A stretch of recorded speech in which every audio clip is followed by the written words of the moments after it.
UPSC prep lab, आपकी तैयारी हमारी जिम्मेदारी। Welcome to UPSC prep lab. दोस्तों, आज के इस लेक्चर में हम क्लास 6 की एनसीईआरटी का चैप्टर नंबर 2 यानी कि ओशंस एंड द कॉन्टिनेंट्स पढ़ने जा रहे हैं।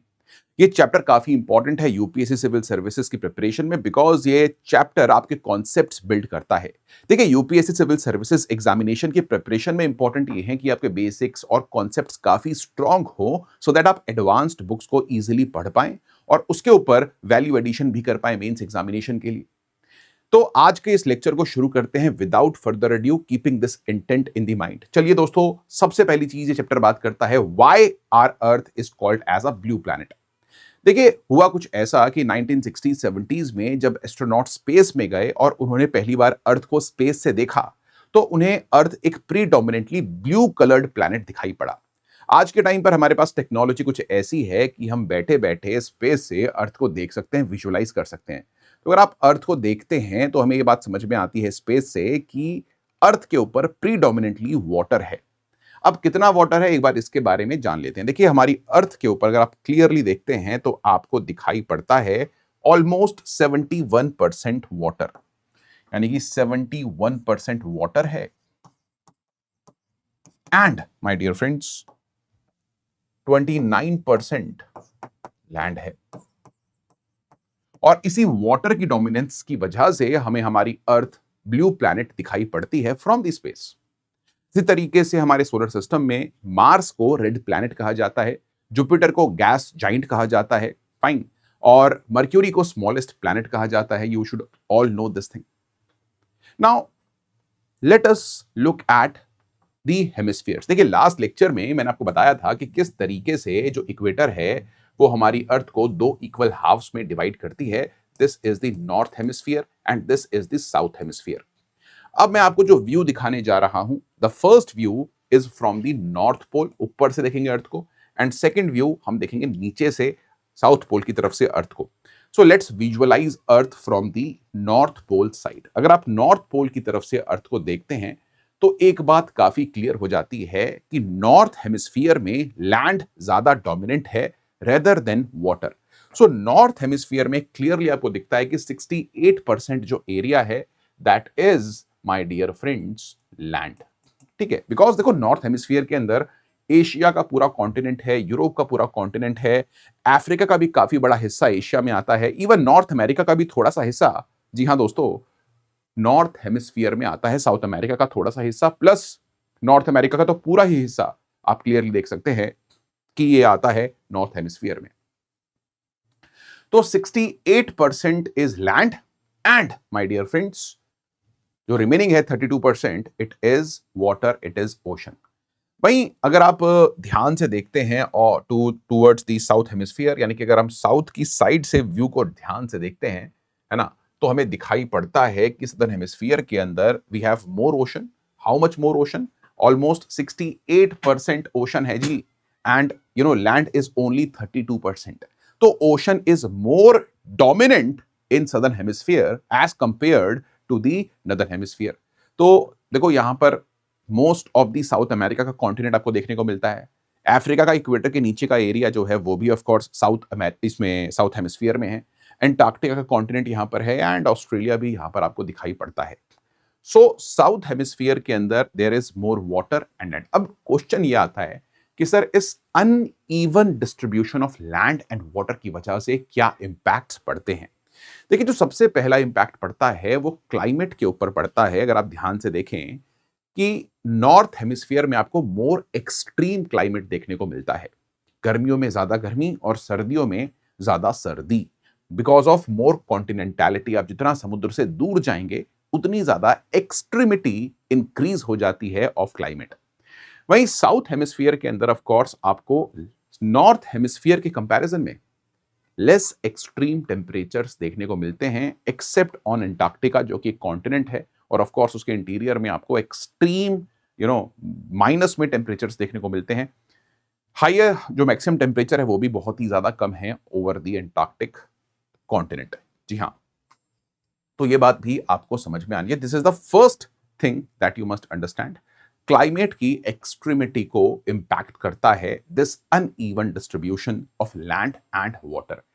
सेकेंडली अगर हम ह्यूमंस की बात करें तो जितनी भी आपको सिविलाइजेशंस देखने को मिली हैं ह्यूमंस की, वो आपको मोस्टली अगर आप क्लियरली देखें वो नॉर्थ हेमिस्फीयर के अंदर ही देखने को मिली हैं। ठीक है, आप बात कर लें मेसोपोटामिया की, इजिप्ट की, may be Indus Valley civilization की, all of them they started in the north hemisphere. ठीक है, साउथ हेमिस्फीयर के अंदर भी साउथ अमेरिका में कुछ सिविलाइजेशंस हैं of course, but they were not as big and huge as the north hemisphere. तो these are some of the facts that you must know. अच्छा, नेक्स्ट अगर हम बात करते हैं यू नो ओशंस की, तो सबसे पहले क्वेश्चन यही उठता है कि भाई व्हाट आर दी ओशंस। जब हम हमारी अर्थ को देखते हैं और उसको एक ब्लू प्लैनेट कहते हैं, है ना, तो जो 71% अर्थ का वाटर है उसमें से maximum water is stored in the ocean in form of salty water, जो कि हमारे कंजम्पशन के लिए ठीक नहीं है। We can not consume salt water directly. So most of the earth's water is with the oceans. ये बात आपको समझ में सबसे पहले आनी चाहिए, है ना। तो क्वेश्चन यही उठता है कि सर ये ओशंस क्या हैं। तो देखिए, oceans are large body of salt water that are interconnected. Ocean क्या होता है? They are interconnected large bodies of salt water, huge, जो कॉन्टिनेंट्स को घेरे हुए। अभी मैं आऊंगा कि कॉन्टिनेंट क्या होता है, आप वेट कीजिए, पहले आप समझिए व्हाट इज अ ओशन। ठीक है, ये समझना पड़ेगा। अब आपकी एनसीईआरटी कहती है दैट वी हैव 5 ओशंस। जो सबसे पहला ओशन है that is the largest, it is the Pacific ocean, जिसके वेस्ट साइड में एशिया और ऑस्ट्रेलिया है और ईस्ट साइड में अमेरिका है। आपको लग रहा होगा कि मैं गलत बोल रहा हूं सर, अमेरिका तो वेस्ट में होना चाहिए, नहीं। लेकिन जब आप ध्यान से देखते हैं तो this is east and this is west, yes, in the Pacific ocean. So pacific ocean के एक तरफ अमेरिकाज है, नॉर्थ एंड साउथ अमेरिका, और एक तरफ एशिया एंड ऑस्ट्रेलिया का कॉन्टिनेंट आपको दिखाई पड़ता है। This is the largest ocean of the world. कुछ माइंड बॉगलिंग फैक्ट्स हैं जो आपके एनसीईआरटी में कहीं कहीं तितर बितर होकर मेंशन्ड हैं, and we are going to talk about these important facts एक एक करके, कि भाई इन के बारे में जो फैक्ट्स हैं उनके बारे में हम ध्यान से एक बार देखेंगे। तो देखिए, सबसे पहले we will talk about Pacific ocean. देखिए, जो पैसिफिक ओशन है, याद रखिए, it is the largest ocean. ये लार्जेस्ट है जी, it is the largest ocean, और 165 मिलियन स्क्वायर किलोमीटर जितना एरिया ये कवर करता है। अगर आप दुनिया के सभी कॉन्टिनेंट्स को कंबाइन भी कर दें, आप एशिया को यूरोप के साथ तो कंबाइंड है ही, अफ्रीका को भी थोड़ा सा ऊपर खिसका दें, मेडिटेरेनियन सी क्लोज कर दें, ठीक है, एशिया के नीचे आप दोनों अमेरिकाज को रख दें, north and south, plus Australia को भी कंबाइन कर दें, उसके बावजूद भी आप देखेंगे कि Pacific ocean is much larger. It can easily contain all the continents of the world combined. इसके साथ साथ वर्ल्ड का डीपेस्ट पॉइंट वो भी आपको यहीं पर देखने को मिलता है, एट मैरियाना ट्रेंच। आप देख सकते हैं यहां पर एक पॉइंट है जिसका नाम है challenger deep. The name is challenger deep, please understand this thing. और आपको यहां पर रिंग ऑफ फायर भी दिखाई पड़ती है, जिसके बारे में हम आगे फ्यूचर में ऑफ कोर्स बात करेंगे। Next, let's talk about significance क्या है जी इसकी। देखिए, आज के टाइम पर पैसिफिक ओशन के अंदर आपको बहुत सारा फ्लोरा फौना मिलता है, मेरीन फ्लोरा फौना मिलता है, प्लस आज के टाइम पर this is a route for ships as well. जब से आपको पता है मिडिल ईस्ट में बहुत सारा टेंशन चल रही है, so many sea routes are being यहाँ पर दिखा जा रहा है। ऊपर से जो स्ट्रेट ऑफ मलाका है वो पैसिफिक ओशन को इंडियन ओशन के साथ ही कनेक्ट करती है, स्पेसिफिकली साउथ चाइना सी को कनेक्ट करती है with the Andaman sea. Fine. तो क्वेश्चन ये है कि sir what are the borders of the Pacific ocean. देखिए, अगर आप बॉर्डर को ध्यान से देखें तो ऊपर आपको बेरिंग स्ट्रेट दिखाई पड़ती है। This is the Bering strait, जो बेसिकली पैसिफिक ओशन को आर्कटिक ओशन के साथ कनेक्ट करती है। मैंने आपको बताया, क्या बताया, दे आर इंटरकनेक्टेड। जो ओशंस हैं they are interconnected. Fine, I told you this thing, they are interconnected. It is quite critical thing that you all must understand. They all are interconnected, है ना। इसके बाद अगर आप ऑस्ट्रेलिया के एक छोटे से आइलैंड तस्मेनिया से एक स्ट्रेट लाइन खींचे, यहां पर आपको तस्मेनिया दिखाई पड़ता है, to Antarctica. तो this imaginary lines basically divide the Pacific Ocean and the Atlantic Ocean. ये बात समझिए कि कोई बॉर्डर थोड़ी इंडिया पाकिस्तान की तरह, ओशन के अंदर खाली जगह है, वहां पर एक इमेजिनरी लाइन हम बना रहे हैं फॉर आर ओन रेफरेंस। अगर शिप कहीं पर मूव कर रही है और उसको अपनी लोकेशन को बताना है, एक सैटेलाइट को, मे बी किसी अपने गवर्नमेंट को, तो इट कैन टेल कि भाई अगर ये लाइन क्रॉस हो गई है तो it is in the Indian ocean, और ये लाइन क्रॉस हो गई है तो it is in the Pacific ocean. तो पैसिफिक ओशन और Indian ocean is connected through this line that is drawn from Tasmania to Antarctica. समझिए। उसके बाद अगर आप यहां पर आते हैं, यहां पर एक आइलैंड है टेरा डिल फ्यूगो, ठीक है।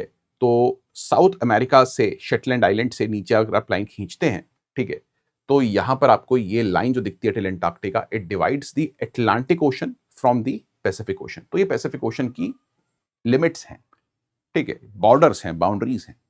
इसके अलावा देखो इसमें बहुत सारे सीज हैं, मार्जिनल सीज हैं। अब सी क्या होता है उसके बारे में भी आपको बताऊंगा। नेक्स्ट यार बात करते हैं वर्ल्ड के सेकंड लार्जेस्ट ओशन की, and the second largest ocean is the Atlantic ocean.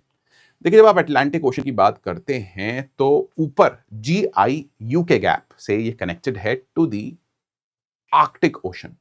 Greenland, Iceland और यूके, है ना, ये ग्रीनलैंड है, ये आइसलैंड है और ये यूके है, और इसी को हम GIU के गैप कहते हैं। जियोपॉलिटिक्स में GIU के गैप इज वेरी इंपॉर्टेंट। आ रही है बात समझ? तो GIU के गैप के through Atlantic ocean is connected to the arctic ocean. Next same line आपको पैसिफिक ओशन से दिखती ही है, मैंने आपको इसके बारे में बता ही दिया है। एंड यहां से अगर आप साउथ अफ्रीका से एक लाइन खींचते हैं towards Antarctica, this imaginary line divides the Atlantic ocean with the Indian ocean. यहां पर क्रिटिकल चीज ये है आपके लिए। नेक्स्ट बात करते हैं वर्ल्ड के थर्ड लार्जेस्ट ओशन की एंड द सेकंड डीपेस्ट। एक और इंपॉर्टेंट चीज ये है कि जो अटलांटिक ओशन है it is the third deepest. Atlantic ocean से ज्यादा डीपर इंडियन ओशन है, ये बात आपको याद रखनी है। जी हाँ, तो दोस्तों इंडियन ओशन एक ऐसा ओशन भी है that is named after a country. जो इंडियन ओशन है वो इंडिया के नाम पर रखा गया है नाम, of course, getting my point. और ये बात भी आपको याद में रखनी है कि there is no other ocean that is named after a country. There might be sea, जैसे कि साउथ चाइना सी है, और बिकॉज साउथ चाइना सी में चाइना का नाम है तो लोगों को लगता है कि भैया चाइना का है वो ओशन, और चाइना भी उसके ऊपर डोमिनेंस अपनी बनाती है, वर्चस्व बनाने की कोशिश करती है थ्रू 9-9। तो अगर इंडिया इसी लॉजिक पर आ जाए तो it can claim the full Indian ocean. ये भी चीज है, फाइन। इंडियन ओशन बड़ा इंपॉर्टेंट है इंडिया के लिए बिकॉज मॉनसून का ओरिजिन इंडियन ओशन से ही होता है। विदाउट द इंडियन ओशन हमारे देश में मॉनसून नहीं आएगी। बाउंड्रीज आपको चली गई पता, तस्मेनिया से लेके एंटार्क्टिका तक जो बाउंड्री है it is connecting it with the Pacific ocean, and this boundary is connecting it with the Atlantic ocean. एक इंपॉर्टेंट कॉन्सेप्ट ये है कि इंडियन ओशन आर्कटिक ओशन से कनेक्टेड नहीं है, प्लीज अंडरस्टैंड दिस थिंग। तो ये होते हैं आपके वर्ल्ड के 3 biggest oceans. Now let's talk about the Arctic ocean. देखिए आर्कटिक ओशन नॉर्थ पोल के पास आपको दिखाई पड़ता है, और जो नॉर्थ पोल है वो ओशन के ऊपर है, लैंड के ऊपर नहीं है। ये बात आपको याद में रखनी है। ऑल्दो आप वहां पर वॉक करके जा सकते हैं because it is always frozen, बर्फ है समुद्र के ऊपर। तो यहां पर बेरिंग स्ट्रेट है, of course the important boundary with the Pacific ocean, और यहां पर GIU के गैप आपको दिखाई पड़ता है, ठीक है। This is Greenland, Iceland and UK gap दिखाई पड़ता है जो इसको डिवाइड करता है, सेपरेट करता है from the Atlantic ocean. Fine. Next देखो 60 डिग्री 65 डिग्री लैटिट्यूड के बाद से जो आपको एंटार्क्टिका के आसपास ओशन दिखाई पड़ता है इसको आप सदर्न ओशन कहते हैं। आपकी एनसीईआरटी इस सदर्न ओशन को एंटार्क्टिक ओशन भी कहती है। This is the ocean that is surrounding the, yes my dear friends, the, yes, तो Antarctica, although southern ocean is larger than the Arctic ocean. अगर आप साइज की बात करें तो this is 4th and this is the 5th largest. मैं आपको लिख के दे देता हूं so that you remember it. So याद रखिएगा कि southern ocean is the ocean surrounding Antarctica. What? Surrounding Antarctica. और यहां पर ग्लोबल सर्कुलेशन है, आपको पता है वेस्ट विंड ड्रिफ्ट नाम का ओशन करंट फ्लो यहीं पर करता है दोस्तों, इसी रीजन में करता है। और हमारे वर्ल्ड क्लाइमेट के लिए ये रीजन काफी इंपॉर्टेंट है। एंटार्क्टिका में आजकल काफी रिसर्च चल रहा है। मुझे कमेंट में जरूर बताओ कि इंडिया के जो बेसिस हैं, 3 बेसिस हैं आज के टाइम पर एंटार्क्टिका में, वो कौन कौन से हैं। Just go ahead and tell me in the comment box below. इसके अलावा अगर आप ध्यान से देखते हैं, आपको एक बात और समझ में आती है कि जो सदर्न ओशन है वो अटलांटिक ओशन के साथ, इंडियन ओशन के साथ और पैसिफिक ओशन के साथ, तीनों के साथ कनेक्टेड है। Of course it is indirectly connected with the Arctic ocean, but direct connection इनके बीच में नहीं है। तो ये बात होती है गाइस वर्ल्ड के सभी ओशंस की। I hope that this concept is very much clear to you. तो ओशंस के बारे में हमें समझ में आ गया, उनकी बाउंड्रीज के बारे में हमने देख लिया। It is very important, ocean क्या होता है ये हमने समझ लिया।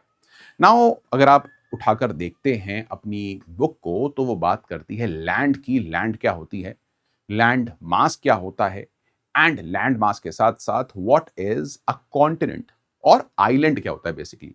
तो इन 4 चीजों के अंदर डिफरेंस क्या है, आइए सबसे पहले देखते हैं, और उसके बाद हम मार्जिनल सीज की बात करेंगे, गुल्फ की बात करेंगे, इनमें क्या डिफरेंस है इसकी भी बात करते हैं। फाइन। तो आपकी एनसीईआरटी कहती है what is land, land form and continent. आइए बात करते हैं। देखिए, सबसे पहले आप इस हिरार्की को समझिए। What is a land.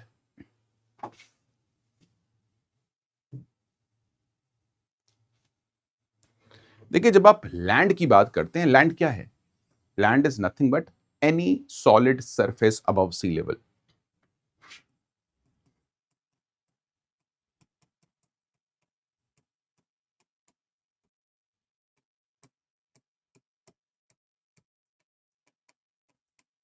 कोई भी सॉलिड सरफेस जो सी लेवल के ऊपर है उसको आप लैंड कहते हैं। ठीक है, कुछ भी चीज हो, कुछ भी चीज हो, एनीथिंग जो सी लेवल के ऊपर है, जिस पर आप खड़े हो सकते हैं, दैट इज लैंड। अगर इसी लैंड का आपके पास you have a large continuous area of land,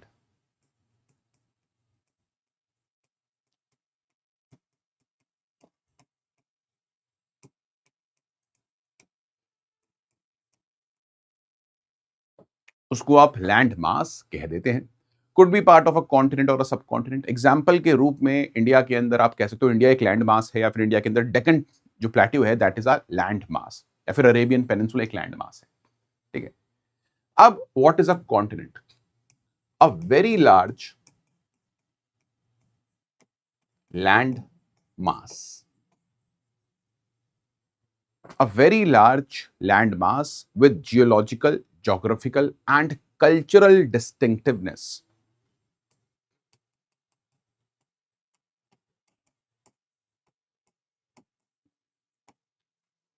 याद रखिएगा, जियोलॉजिकल, ज्योग्राफिकल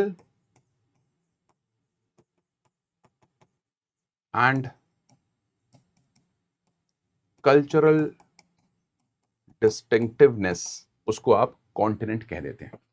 एग्जाम्पल एशिया है, अफ्रीका है, यूरोप है, ऑस्ट्रेलिया है। अब इस चीज में भी कंफ्यूजन है, एनसीईआरटी भी इसके बारे में बात करती है कि भाई 4 कॉन्टिनेंट्स हैं, 5 कॉन्टिनेंट्स हैं, 6 कॉन्टिनेंट्स हैं, कितने कॉन्टिनेंट्स हैं वर्ल्ड में, we will talk about it. अब क्वेश्चन आता है आइलैंड। आइलैंड क्या होता है, देखो island is a piece of land that is surrounded on the all sides by sea or water.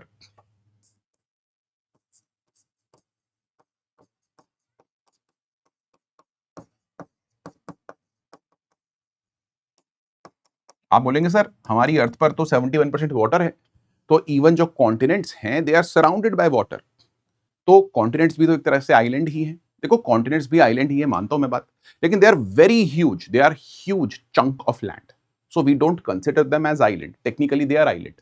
Fine. तो कॉन्टिनेंट्स के अलावा आप तितर बितर पीसेज ऑफ लैंड देखते हैं, जापान हो गया, इंडोनेशिया हो गया, फाइन, ग्रीनलैंड हो गया, सो ऑल ऑफ मेडागास्कर हो गया, so all of these are basically island, they are smaller than the of course continents. ये बात भी आपको समझ में आनी चाहिए। अब क्वेश्चन ये होता है कि सर व्हाट इज अ सब कॉन्टिनेंट, और इंडिया को हम सब कॉन्टिनेंट क्यों कहते हैं। देखो is basically India is basically separated by rest of Asia through Himalayas, और हिमालयास की जो एक्सटेंशन हैं जैसे कि पूर्वांचल हैं, है ना, ऑन इन द ईस्ट, या फिर सुलेमान रेंजेस हैं in the west. So India completely separated है from rest of the Asia. पहली चीज ये है।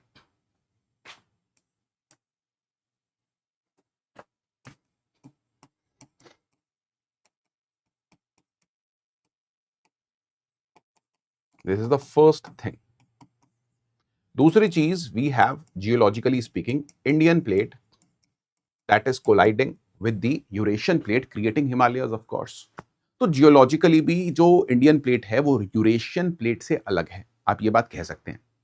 और तीसरी चीज, जो हमारा कल्चर है साउथ एशिया का, वो भी बहुत डिस्टिंक्ट है फ्रॉम रेस्ट ऑफ एशिया। अगर हम मिडिल ईस्ट के कल्चर को देखें, ठीक है, तो वहां पर Islamic culture is more dominant. अगर हम ईस्ट एशिया के कल्चर को देखें तो वहां पर Buddhist culture is more dominant, fine. वहां पर रेशियल डिफरेंसेस भी आ जाते हैं विद ईस्ट एशियंस हमारे, फाइन। तो इसी वजह से we call India as a subcontinent. Basically Britishers they started to call us as a सब कॉन्टिनेंट।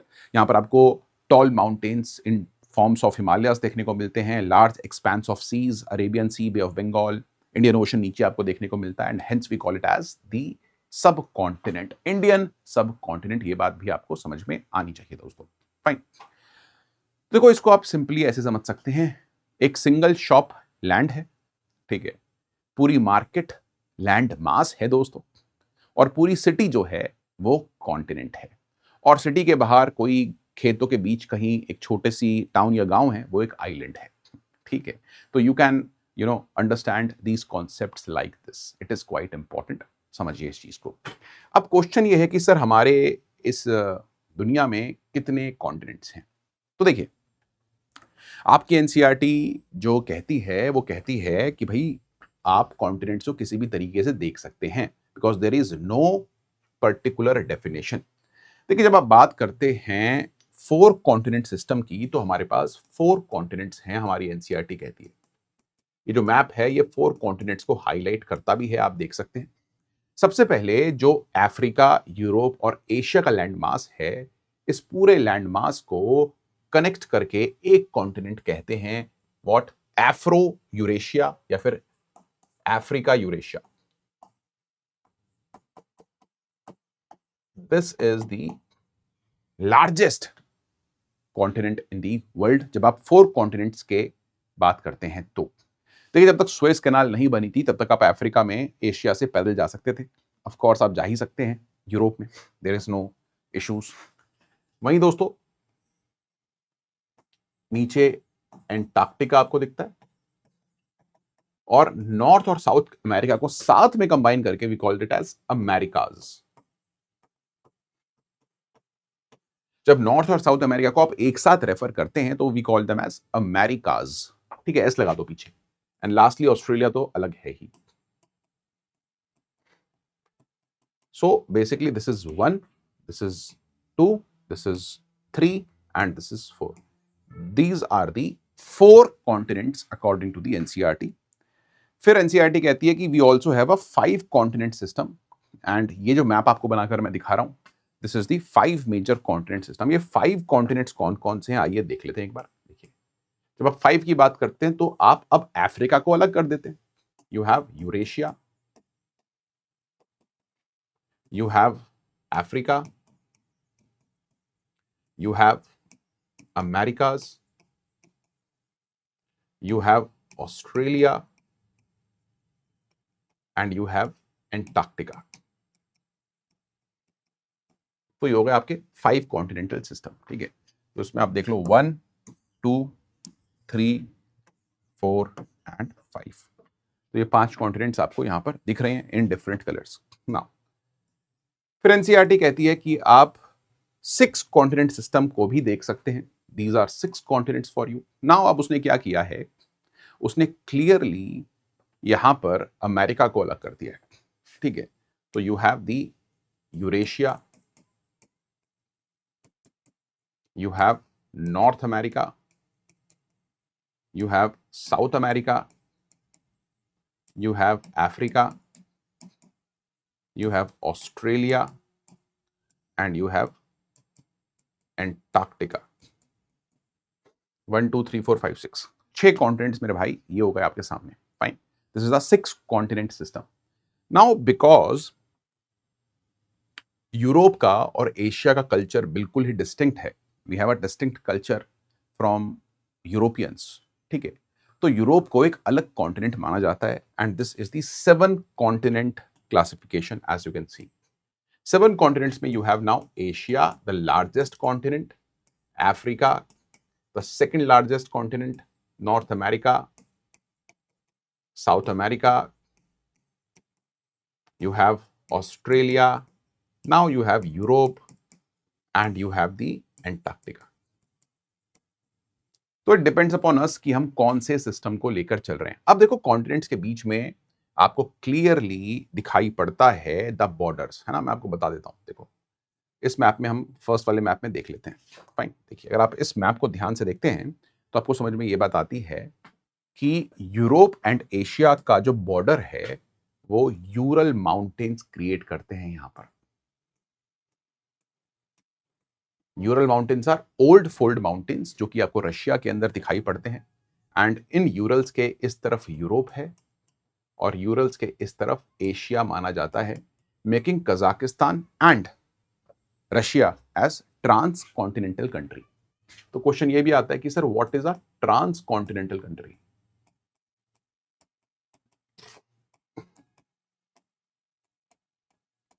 देखो भाई, ऐसी कंट्री जिसका लैंड मास दो अलग कॉन्टिनेंट्स में आता हो, जैसे कि रशिया है, कजाकिस्तान है, इवन आप देखें ध्यान से तो इजिप्ट भी है।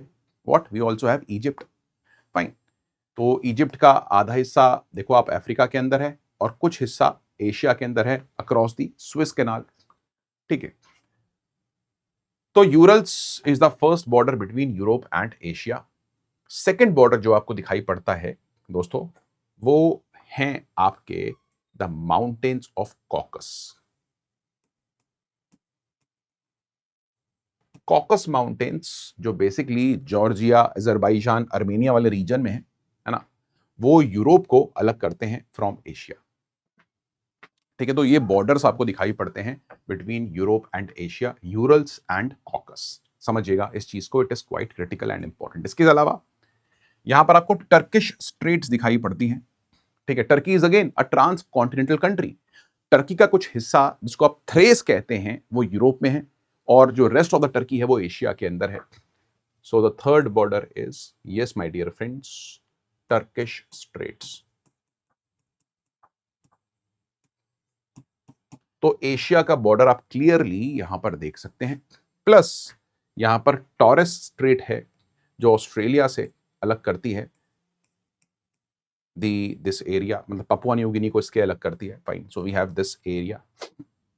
तो ये बात आपको समझ में आ गई। प्लस यहां पर सुएज कैनाल है जो अफ्रीका को अलग करती है फ्रॉम एशिया। तो एशिया के ये बॉर्डर्स हैं, बाउंड्रीज हैं, प्लस यहां पर बेरिंग स्ट्रेट है जिसके अक्रॉस अमेरिका आ जाता है। समझ रहे हैं?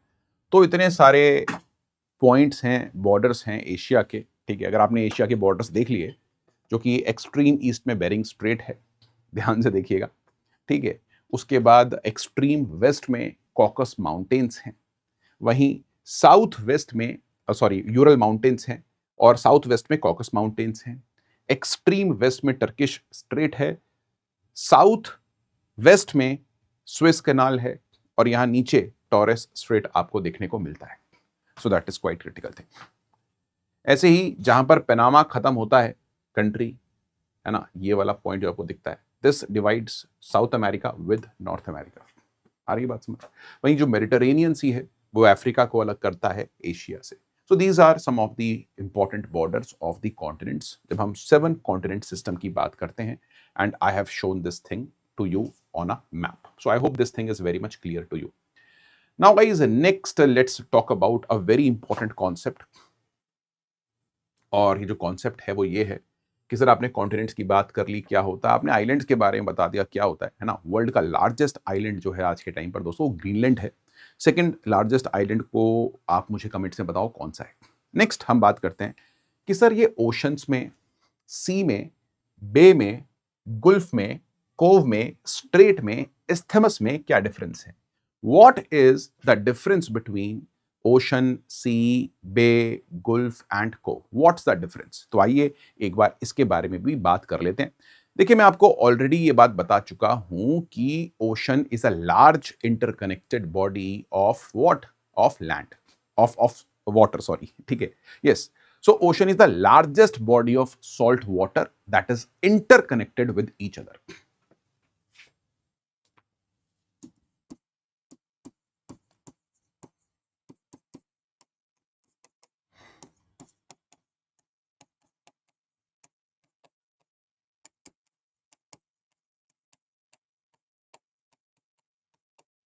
पहली चीज, और वर्ल्ड में जो 5 ओशंस हैं, Pacific ocean, Atlantic ocean, Indian ocean, fine, southern ocean and the Arctic ocean, उसके बारे में हम ऑलरेडी बात कर चुके हैं, ठीक है। Now sea are basically, you will find seas at margins of the ocean. They are smaller salt water body.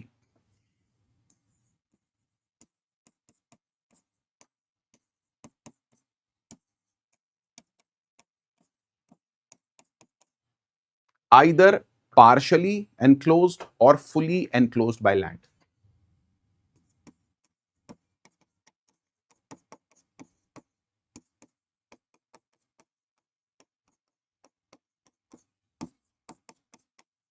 यानी कि बहुत ही वाइड डेफिनेशन है सी की, ठीक है। क्या? एक बहुत ही वाइड डेफिनेशन है सी की। Example, Mediterranean sea. What guys? The Mediterranean sea. अगर आप मेडिटेरेनियन सी की बात करते हैं तो एशिया और यूरोप के, सॉरी, दिस, एक तरफ एशिया है, ऊपर यूरोप है और नीचे अफ्रीका, उसके बीच में आपको मेडिटेरेनियन सी दिखाई पड़ता है। ऐसे ही इंडिया और अरेबिया के बीच में आपको अरेबियन सी दिखाई पड़ता है।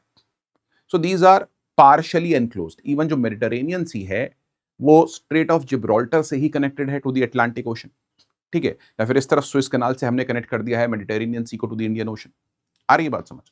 तो मेडिटेरेनियन इज अ सी, आप देख सकते हैं सैटेलाइट इमेज में, ये देखिए, दिस इज द मेडिटेरेनियन सी। ये पूरी तरह से एनक्लोज्ड है और बस यहां पर स्ट्रेट ऑफ जिब्राल्टर पर क्लियरली अगर आप देखें, है ना, जो कि बेसिकली यूके, स्पेन और अफ्रीका के बीच में है, ठीक है। तो यहां पर आप देख सकते हैं this is strait of Gibraltar. Gibraltar में कुछ हिस्सा जो है वो यूके का है, आपको ये बात भी पता होनी चाहिए बाय द वे, ठीक है। This is Gibraltar. तो this is Mediterranean sea. Arabian sea भी आप ध्यान से देख लें, ये भी एक तरफ इंडिया से ऊपर पाकिस्तान है, इधर ईरान थोड़ा सा है, इधर पे आप देखें ओमान, यमन है, एनक्लोज्ड है पार्शियली। लेकिन कुछ सीज ऐसे भी हैं जो फुली एनक्लोज्ड हैं, जिनको हम सी कहते हैं, but technically they are lakes, है ना। तो देखो, ये कैस्पियन सी है, ये इतनी लार्ज लेक है कि इसमें सी जैसी वेव्स बनती हैं, और जब आप इसके कोस्ट पर खड़े होते हो तो आपको ये बैंक नहीं दिखता, इसीलिए इतने लार्ज है, इसको हमने कैस्पियन सी कह दिया, है ना। ध्यान से अगर आप देखें तो इजराइल में आपको डेड सी भी दिखाई पड़ता है, ये भी टोटली एनक्लोज्ड है, and you call it as dead sea. अच्छा, आज तो बचा नहीं है, but of course we also had the Aral sea, जो आज के टाइम पर पूरी तरह से सूख गया है because of the Soviet irrigation projects on Syr, Darya, और my dear friends, this Amu Darya. There are two Daryas here, ये बात समझिए, ठीक है। 2 रिवर्स हैं बेसिकली, उनके ऊपर बहुत ज्यादा इरिगेशन प्रोजेक्ट हुए, जिसके बाद से एरल सी टोटली सूख गया। ऐसे अगर आप ब्लैक सी को देख लें यार, ये भी टोटली एनक्लोज्ड है एक्सेप्ट टर्किश स्ट्रेट्स, इसको कनेक्ट करती हैं my dear friends to the, my dear what, जी हाँ, this is sea of Azov, ठीक है। और this is sea of Marmara, sorry, and then it connects it to the Mediterranean sea, as you can see, है ना। तो ये सारे के सारे सी हैं। अगर आप यहां पर देख लें, this is north sea, again north sea is partially enclosed by land. तो सी जो होते हैं वो पार्शियली और फुली एनक्लोज्ड होते हैं फ्रॉम लैंड, ये बात समझिए, ठीक है। अब व्हाट इज अ बे? देखो, generally speaking, base is a salt body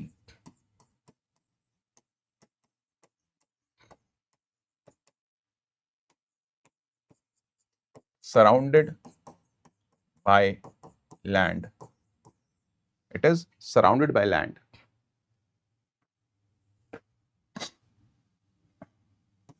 and have a wide opening.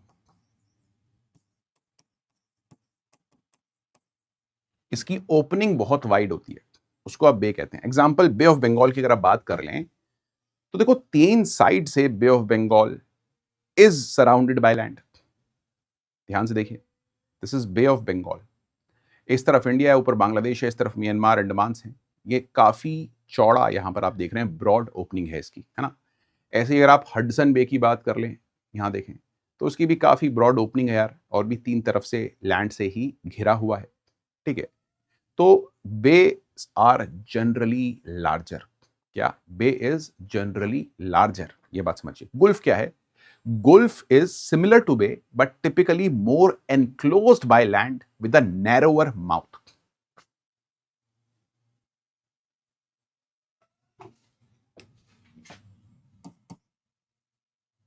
ये भी एक सॉल्ट वाटर बॉडी है।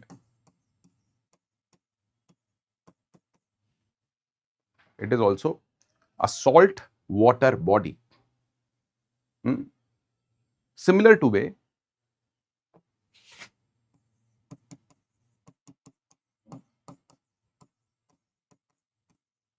but more enclosed by land.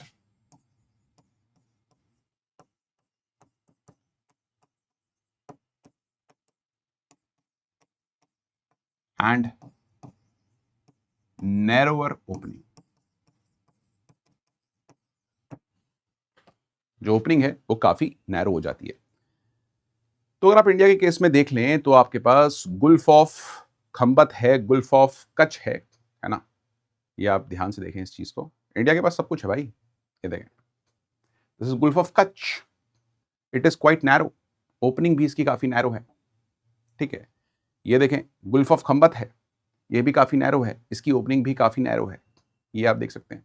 This is Persian Gulf, again 1 to 3 sides by land, और काफी narrow इसकी opening है eight straight of Hormuz, जहां पर आज के टाइम पर क्या चल रहा है मुझे शायद आपको बताने की रिक्वायरमेंट नहीं है।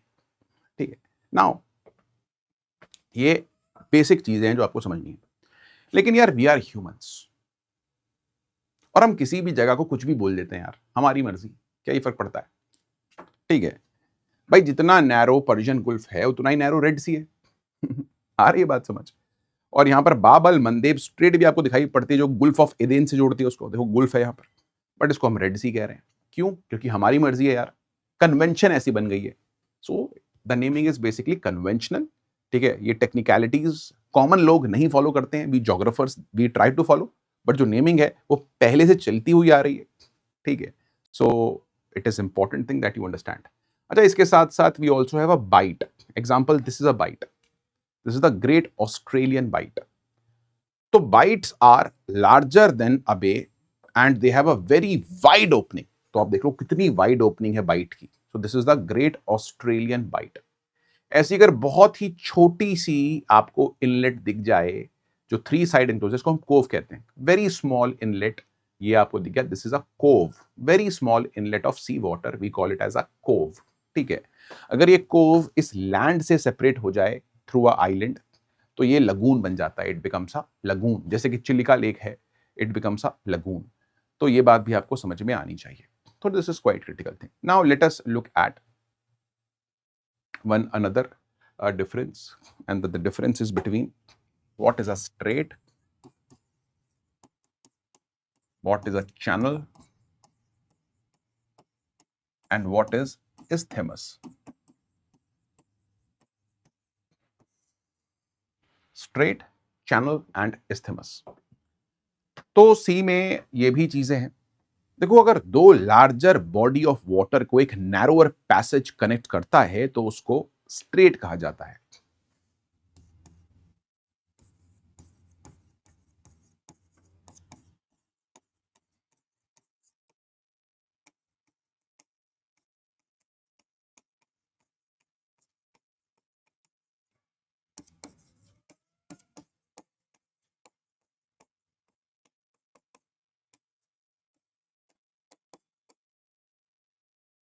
Example, Hormuz, straight of Hormuz, या फिर बाबल मंदेब स्ट्रेट।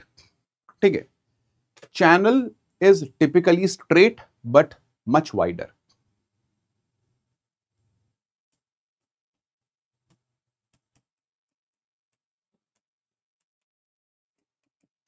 एक वाइडर स्ट्रेट को आप चैनल कहते हैं, जैसे कि इंग्लिश चैनल है यूके के बीच में और फ्रांस के बीच में, या फिर we have 9 degree channel, we have 10 degree channel, we have 6 degree channel as well. मैं भी आपको मैप्स में दिखाऊंगा। वहीं इस्थमस क्या है दोस्तों? A narrow strip of land connecting two land masses. ये स्ट्रेट का उल्टा है। स्ट्रेट एक नैरो पीस ऑफ वाटर है जो बड़े वाटर मासेस को कनेक्ट करता है। वहीं इस्थमस क्या है? एक लैंड की स्ट्रिप है जो दो बड़े लैंड मासेस को कनेक्ट करता हो। इन सब के बारे में हम वर्ल्ड में मेजर मेजर एग्जांपल्स देखते हैं थ्रू सैटेलाइट्स। देखिए, नंबर 1 हम बात करते हैं स्ट्रेट की, है ना? तो we have strait of Malacca, एक नैरो पैसेज है, ये देख लीजिए, जो साउथ चाइना सी को कनेक्ट कर रहा है अंडमान सी से। This is Malacca strait, clearly आपको दिखता है, ठीक है। इंडिया श्रीलंका के बीच में आपको पाक स्ट्रेट दिखाई पड़ती है, देखिए, जो पाक बे को गुल्फ ऑफ मन्नार से कनेक्ट कर रही है, क्लियरली आपको दिखाई पड़ती है। यहां आ जाइए, this is the straight of बाब अल मंदेब, जो कि गुल्फ ऑफ अदेन को रेड सी से कनेक्ट करता है। ऐसे ही आपको स्ट्रेट ऑफ हॉर्मूज दिखाई पड़ती है दोस्तों, जिसके एक तरफ तो ईरान है, वहीं दूसरी तरफ आपको ओमान का ये पेनिनसुला दिखाई पड़ता है। यस और no? This is strait of Hormuz. तो these are some of the straits. लेकिन वही चैनल क्या है? अगर आप इंडिया को देखें तो अंडमान और निकोबार आइलैंड्स के बीच में ये बहुत ही चौड़ा स्ट्रेट आपको दिखेगा, इसके 10 डिग्री चैनल है, बिकॉज ये 10 डिग्री लैटिट्यूड के आसपास है। वहीं यहां पर ग्रेट चैनल आपको दिखाई पड़ती है, जो कि इंडिया के निकोबार आइलैंड और इंडोनेशिया के, yes my dear friends, Sumatra के बीच में है। This, now this is what 6 degree channel, इसको हम ग्रेट चैनल भी कहते हैं। ऐसी अंडमान के ऊपर आपको ये काफी चौड़ी चैनल दिखाई पड़ती है, इसको हम कोकोज चैनल कहते हैं। कोको चैनल, ये कोको आइलैंड है, ठीक है। ऐसे ही let's talk about English channel. ये देखिए, this is the English channel, काफी चौड़ी है between, yes, England and France most of. Now let's talk about isthmus. ये देखिए, this is the isthmus of Panama. जो पनामा का इस्थमस है वो नॉर्थ अमेरिका को साउथ अमेरिका के साथ कनेक्ट कर रहा है, देख रहे हो? ऐसे we have the Kra isthmus here in Asia, जो कि मले पेनिनसुला को, जी हाँ दोस्तों, कनेक्ट करता है रेस्ट ऑफ एशिया के साथ। अब यहां पर आपके दिमाग में एक और क्वेश्चन आ सकता है कि सर ये पेनिनसुला क्या होता है?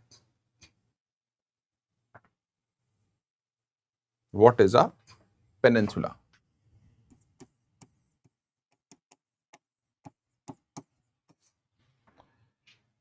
Peninsula is a triangular shape of land extending into the ocean.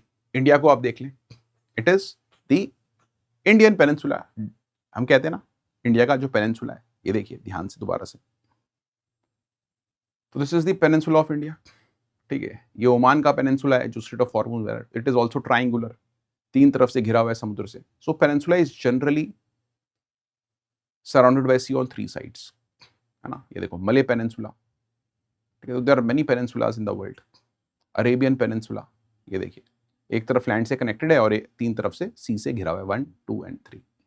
So this is peninsula. So यार, ये बेसिक्स हैं, आई होप आपको समझ में आए हो, आपको क्लियर बहुत ही ज्यादा हो गया है कि भैया बे क्या है, गुल्फ क्या है, कोव क्या है, बाइट क्या है। All of these things they are now very much clear to you.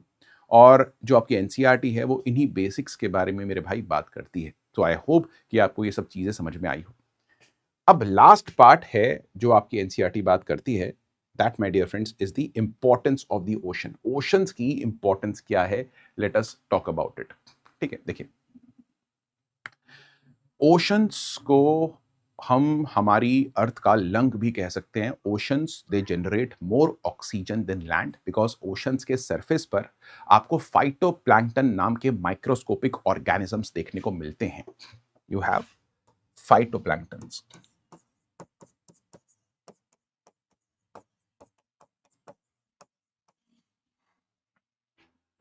They are microscopic floating organisms जो फोटोसिंथेसिस परफॉर्म करते हैं और अर्थ का ऑलमोस्ट 50 to 80% ऑक्सीजन भी जनरेट करते हैं। These are called as lungs of the earth और the lungs of the ocean.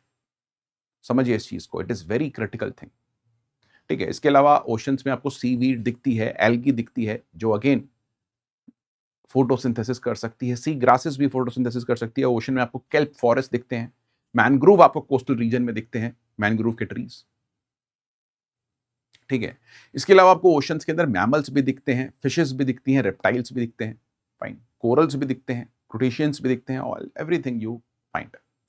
Now जब आप ओशंस की बात करते हो guys, oceans they are very very important because oceans हमारे क्लाइमेटिक फिनोमिना को ड्राइव करते हैं। बिना ओशंस के you won't have monsoon rains, ठीक है, बिकॉज ओशंस जो होते हैं, वाटर जो होता है, उसकी specific heat is much higher than the land, यानी कि water takes more time to get heated and more time to get cooled, तो हीट को स्टोर करके रख सकता है। एंड उसी रीजन की वजह से दोस्तों मॉनसून बनती है, लैंड ब्रीज, सी ब्रीज बनती है, हमारा टेम्परेचर बहुत एक्सट्रीम नहीं होता है। Getting my point? So we will also talk about that in the future कि भाई ये क्या है, कैसे है, फाइन। सो यार ये चीज आपको समझ में आनी चाहिए, it is very very important thing. अच्छा, कुछ बच्चे यहां पर ये भी पूछेंगे कि सर क्या ऑस्ट्रेलिया एक कॉन्टिनेंट है या फिर एक आइलैंड? देखिए, ऑस्ट्रेलिया की जो प्लेट है वो इंडिपेंडेंट है, तो मैं आपको बोलूंगा कि इट इज अ कॉन्टिनेंट। आज के टाइम पर उसको हम एक कॉन्टिनेंट मानते हैं, it is not a island. अगर ऑस्ट्रेलिया को आइलैंड मान लिया जाए तो it will be the largest island, but it is not, ठीक है। ऑस्ट्रेलिया अलग कॉन्टिनेंट माना जाता है, it has a different plate, ठीक है। इंडो ऑस्ट्रेलियन प्लेट का भी बीच में से क्रैक आ रहा है, दैट इज इंपॉर्टेंट। तो यार ये इंपॉर्टेंस है ओशंस की, आप समझिए, ठीक है। एंड जो रेनफॉल होती है, 86% of all global evaporation come from ocean, and बिना इवेपोरेशन के आपको माय डियर फ्रेंड्स रेनफॉल देखने को नहीं मिलेगी, ठीक है। ये बात समझिए, 86% इवेपोरेशन वहीं से हो रही है, ठीक है। Quite critical thing. इसके साथ साथ ओशंस ने सिविलाइजेशंस को कनेक्ट भी किया है। यूरोपियंस इंडिया कैसे आए? ओशंस के थ्रू। तो they are global trade highways. आज के टाइम पर स्ट्रेट ऑफ हॉर्मूज ब्लॉक हो रही है, पूरी दुनिया तितर बितर हो चुकी है, रुपी का प्राइस डिप्रिशिएट हो रहा है, पेट्रोल का प्राइस ऊपर जाता जा रहा है, as you can see, same reason. इसके साथ साथ ह्यूमंस के लिए ओशंस हमेशा से एक सोर्स ऑफ फूड रहा है, ठीक है। और 3 billion people in the world they depend upon seafood as a primary protein source. और इंडिया भी वर्ल्ड का 3rd लार्जेस्ट फिश प्रोड्यूसर है and 2nd largest in aquaculture, ठीक है। अब इंडिया कह भी रहा है कि ब्लू रेवोल्यूशन आना चाहिए, डबल इट्स फिश प्रोडक्शन, वही ब्लू रेवोल्यूशन है, ठीक है। इसके साथ साथ ओशंस की इंपॉर्टेंस को देखते हुए 8 जून को we celebrate world ocean day. हम वर्ल्ड ओशन डे सेलिब्रेट करते हैं on 8th June every year. So guys, ये बात होती है हमारे ओशंस की। I hope this thing is very much clear to you. अब देखिए, मैं आपको बताता हूं सबसे पहली चीज कि आपको अगर नोट्स डाउनलोड करने हैं इस लेक्चर के, तो I have created a very beautiful notes for you. आप देख सकते हैं कितने अच्छे नोट्स आपके लिए मैंने बनाए हैं। तो ये नोट्स आप जाकर डाउनलोड कर सकते हैं, नीचे आपको लिंक मिल जाएगा डिस्क्रिप्शन बॉक्स में टेलीग्राम का, चाहिए उसको ज्वाइन कीजिए। And after the lecture you will get the notes plus जो एनोटेटेड पीडीएफ है वो भी आपको मिल जाने वाली है। With that thing in mind guys, bye, take care, I will meet you in the next one.